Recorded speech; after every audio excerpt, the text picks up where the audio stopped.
இன்றைக்கி நம்ம சேனலில் பார்க்க போகிறது என்னென்னா புளியோதரைக்கு பொடி செய்ய போகிறோம். நல்ல ஜம்முன்னு கம்மன்னு கோயில் புளியோதரை மாதிரி ஒரு பொடி இன்றைக்கி செய்ய போகிறோம். அது எப்படி செய்யறதுன்னு பார்க்கலாம். வாங்க வீடியோக்குள்ளே போகலாம். இப்போ அடுப்பு பற்ற வச்சு கடாயை வச்சாச்சு. இப்போ ஒவ்வொரு பொருளை நம்ம வறுத்துக்கிடலாம். முதல்ல உளுந்து 1.5 ஸ்பூனு, வெள்ளை உளுந்து 1.5 ஸ்பூனு. இது நல்லா வறுத்துக்கிடலாம். பொன்னிறமாக வறுக்கணும். உளுந்து நல்லா பொன்னிறமாக வறுத்தாச்சு. தட்டில் போட்டுக்கிடலாம்.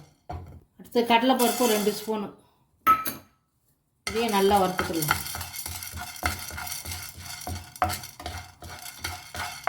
இப்போ கடலைப்பருப்பு லைட்டாக வறுத்தாச்சு. கூடயே மல்லி 1.5 ஸ்பூன் போட்டாச்சு. சேர்த்து வறுத்துக்கிடலாம்.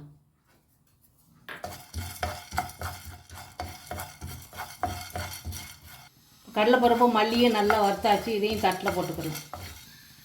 வெந்தயம் 1 ஸ்பூனு, சீரகம் 1/2 ஸ்பூனு, மிளகு 1 ஸ்பூனு, எள் 1 ஸ்பூனு, கடுகு 2 ஸ்பூனு, மஞ்சளும் பெருங்காயமும் தட்டி வச்சுருக்கேன், அதை போட்டுக்கலாம். இப்போ மொத்தமாக சேர்த்து வறுத்துக்கலாம். மொத்தமாக போட்டு பொன்னிறமாக வறுத்துக்கலாம். எல்லாம் வறுத்தாச்சு. இப்போ தட்டிக்கிடலாம். பெருங்காயம் வந்து நான் கட்டி பெருங்காயம் போட்டிருக்கேன். நல்லா வறுத்தாச்சு. இப்போ நான் தட்டில் தட்டிக்கிடலாம். இப்போ புளி வந்து ஒரு எலும்பிச்சம்பழம் அளவு. இதையும் நல்லா மீடியமாக வச்சு அடுப்பை நிதானமாக வச்சு நல்லா வறுக்கணும். பொடி பண்ண போகிறோம்ல, அதனால் நல்லா ட்ரையாக வறுத்துக்கலாம். கூடையே கருவேப்பிலை, ஒரு கை கருவேப்பிலை,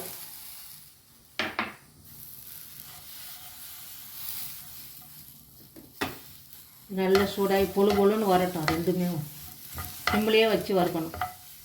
இப்போ 10 மிளகாய் வத்தல் போட்டிருக்கேன். கூடையே சேர்த்து வறுத்துக்கலாம். சிம்மிலேயே வச்சு நல்லா வறுத்துக்கலாம். நல்லா பொழுன்னு வரணும். இப்போ நல்லா வறுத்தாச்சு. இப்போ வறுத்தது பூரா ஆறுன விட்டு பொடி பண்ணி வைக்கலாம். புளியோதரைக்கு வறுத்தோம்ல, நல்லா ஆறிடுச்சு. இப்போ மிக்சியில் போட்டு நல்லா பொடி பண்ணிக்கிடலாம். இப்போ ஜாரில் போட்டாச்சு. மஞ்சள் ஏற்கனவே போட்டிருக்கோம். 1 ஸ்பூன் கல் உப்பு போட்டு நம்ம இதை பொடி பண்ணிக்கிடலாம்.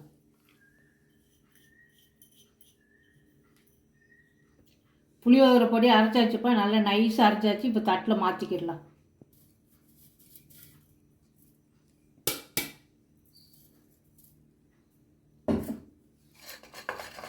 தட்டில் தட்டியாச்சு. இது ஆறின உடனே நம்ம ஜாடியில் போட்டுக்கலாம். இந்த மாதிரி ஜாரில் போட்டு நல்லா ஆறின உடனே மூடி வச்சுக்கிட்டா எப்போ தேவைப்படுதோ அப்போல்லாம் நம்ம புளியோதரை செஞ்சு சாப்பிட்டுக்கிடலாம். இப்போ சாதம் ஒயிட் ரைஸ் வடித்து வச்சுருக்கேன். இப்போ புளி சாதம் செஞ்சு காமிக்கிறேன். இப்போ கடாய் சூடாகிடுச்சு. நல்லெண்ணெய் ஊற்றிக்கிடலாம். இப்போ 1 கப் சாதத்துக்கு நான் செய்கிறேன். நல்லெண்ணெய் தான் இதுக்கு, புளியோதரைக்கு நல்லெண்ணெய் தான் ஊற்றணும். இப்போ எண்ணெய் நல்லா சூடாகட்டும். இப்போ எண்ணெய் சூடாகிடுச்சு. கடுகு உளுந்து போட்டுக்கலாம்.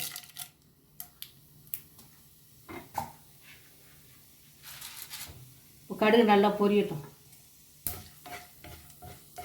இப்போ கடுகு உளுந்து வெடிச்சிருச்சு. கொஞ்சம் கடலைப்பருப்பு,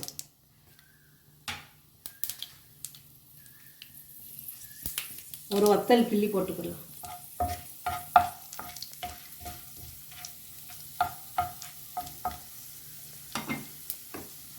கொஞ்சமாக மஞ்சத்தூள்,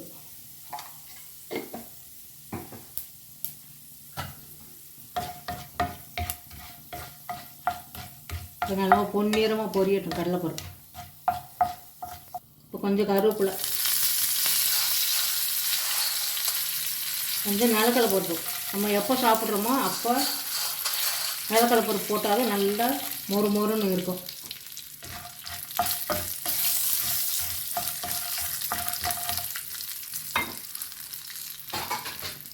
இப்போ நம்ம வடித்து வச்ச சாதம், பொழுன்னு வடித்து வச்ச சாதம்.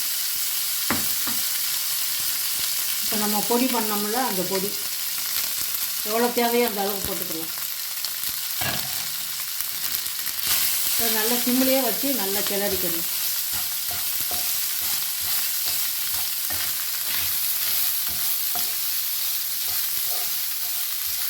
இப்போ கோயிலில் கொடுக்குற அதே புளியோதரை ரெடி ஆயிடுச்சு. இப்போ அடுப்பு ஆஃப் பண்ணிடலாம்.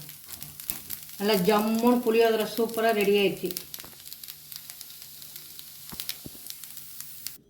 சுட சுட கோயில் புளியோதரை டேஸ்ட்டில் நல்லா ரெடி ஆயிடுச்சு. கம்ம கம்மன்னு ஜம்முன்னு துவையல் அப்பளம் எல்லாம் சேர்ந்து வச்சுருக்கோம். இதே மாதிரி நீங்களும் செஞ்சு பாருங்கள்.